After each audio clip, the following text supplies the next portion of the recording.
جب فرقہ ہو گیا تو بات تو ختم ہو گئی. دیکھیں اسلام میں فرقہ ہے ہی نہیں. صحیح. مسلک جدا جدا ہو سکتے ہیں، فرقہ الگ نہیں ہے. بالکل ٹھیک ہے. اور اس کا طریقہ یہ ہے کہ قرآن کریم تو ہر ایک نے وہی پکڑا ہوا ہے. بالکل جو صحیح. ترجمہ اور تفسیر آپ بیان کر رہے ہیں، کیا یہی ترجمہ صحابہ کرام نے نبی کریم صلی اللہ علیہ وسلم سے سمجھا؟ صحیح. بالکل ٹھیک. نبی کریم صلی اللہ علیہ وسلم نے قرآن بھی دیا، قرآن کے مفاہیم، ساری حدیث جو ہے وہ قرآن کے مفاہیم، تفسیر ہے قرآن کی، ترجمہ ہے قرآن کا.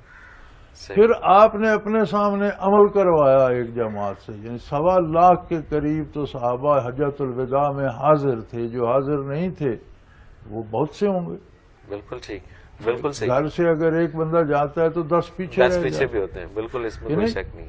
تو 1.25 لاکھ اگر حجۃ الوداع پر حضور کے سامنے حاضر تھے تو اس کا مطلب ہے کم از کم بھی 4, 5, 6 لاکھ تعداد صحابہ کی ہو چکی تھی. بے شک. ان سب نے حضور کے سامنے عمل کیا. قرآن نے سمپل کہا کہ الصلاۃ، نماز پڑھو. اب کتنی رکعت ہے، اس کا وقت کیا ہے، کس رکعت میں کیا پڑھنا ہے، رکوع سجود کہاں ہے، تکبیر کیسے، یہ ساری تفصیل تو پھر نبی کی سنت نے بتائی اور حدیث میں آئی. قرآن نے تو سمپل حکم دے دیا نماز ادا کر. بے شک. بے شک. اب جب حضور نے بتائی، جن لوگوں نے آپ سے سنا انہوں نے آپ کے سامنے نمازیں پڑھی، وضو کیا، حضور نے تائید کی کہ ٹھیک ہے یہی مقصد ہے تم نے. اب اگر سارے اس پہ آ جائیں تو پھر تو مسئلہ ہی نہیں ہے، پھر تو فرقہ بندی ختم. فرقے کی آغاز تب ہوتا ہے جب آپ اللہ و اللہ کے رسول کے بتائے ہوئے معنی چھوڑ کر لغت عربی سے خود معنی بناتے ہیں. صحیح. بالکل ٹھیک. بالکل صحیح. ہاں جی. صحیح. تو وہاں سے فرقہ بن جاتا ہے. ایک آیت ایک پڑھ کر کہتا ہے میں صحیح ہوں، اس کا مخالف وہی آیت پڑھ کے کہتا ہے میں صحیح. اور جس طرح آپ فرما رہے تھے کہ عربی زبان کے اندر تو ایک لفظ کے 200 تک معنی ہے اور ایک دوسرے کے مخالف معنی ایک ہی لفظ میں، ایک ہی لفظ کے. مثلا مولا لفظ ہے، ہر کو کہتا ہے مولا. مولا تو آزاد کردہ غلام کو کہتے ہیں. اچھا. مولا کا فلاں مولا فلاں جہاں آئے گا تو پتہ ہوگا کہ اس کا آزاد کردہ غلام ہے. صحیح. صحیح. مالک کو بھی مولا کہتے ہیں. صحیح. تو یہ دونوں ضد نہیں آپ ضد ہے، کہاں غلام کہاں مالک. دونوں کے لیے مولا استعمال ہوتا ہے. جب جملے میں استعمال ہوتا ہے تو اس کے مطابق معنی کیے پھر پتہ چلتا ہے کہ کیا معنی دے رہے ہیں، یہاں معنی کیا ہے. بالکل. پھر عربی کو کھینچ تان کر کہیں لے جانا تو کوئی مشکل نہیں، لیکن مسلمان باؤنڈ ہے، اس بات کا پابند ہے کہ وہ معنی اختیار کرے جو نبی کریم صلی اللہ علیہ وسلم نے معین فرمایا. سبحان اللہ. سبحان اللہ.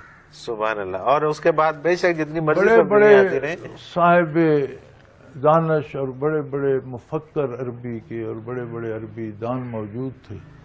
جب کوئی آیت نازل ہوتی سمپل سی آیت ہے، صحیح بات. وَاعْتَصِمُوا بِحَبْلِ اللَّهِ وَلَا تَفَرَّقُوا، سادہ سی آیت ہے، سیدھا سامان ہے. حضور جب آیت نازل ہوتی پوچھتے صحابہ سے یہ آیت نازل ہوئی ہے، اس کا مطلب سمجھتے ہو؟ کہتے اللہ و رسولہ. اللہ اکبر. اللہ بہتر ان کی اپنی زبان تھی یا اس کا رسول بہتر. سبحان اللہ. اب اس کے کتنے معنی بن سکتے ہیں، ان میں سے کون معنی مراد ہے، ہم کیسے معین کر سکتے ہیں؟ اللہ اکبر. اور جب وہ نہیں معین کر سکے جن کی اپنی زبان اور جن کو دسترس اس زبان کے اوپر، تو آج ہم دعوے کرتے ہیں. وہ معنی لینا چاہیے جو حضور نے سمجھایا، صحابہ نے سمجھا، حضور کے سامنے اس پر عمل کر کے اس کی تصدیق بھی کرا دی. آج اگر سارے علماء ہر مکتب فکر کے اس پہ آ جائیں تو پھر یہ بات ہی ساری ختم ہو جاتے ہیں. رہا مسلک کہ کس کا اللہ کے ساتھ کیا خلوق ہے، کتنا تعلق ہے، وہ کیا کرتا ہے، کتنی. اب ایک دو بندے نماز پڑھ رہے کی توجہ اپنی اپنی. بالکل ٹھیک. بے شک ایک جیسا رکوع کریں، ایک جیسی عبارت پڑھیں، لیکن ان کی کیفیت جو ہے وہ الگ الگ ہے. اپنی اپنی. بالکل صحیح. بالکل صحیح. تو وہ مسلک تو جدا جدا ہو سکتے ہیں کیونکہ ہر بندے کا ذاتی ایک تعلق ہے اور اس کے مطابق ہے، لیکن فرقہ جو ہے وہ لا تفرقوا، فرقے مت بناؤ، بات ختم ہوگی.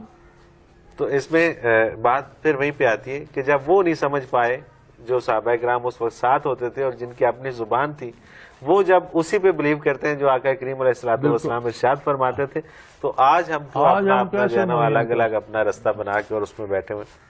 حضرت جی وقفے سے پہلے ایک اور سوال شامل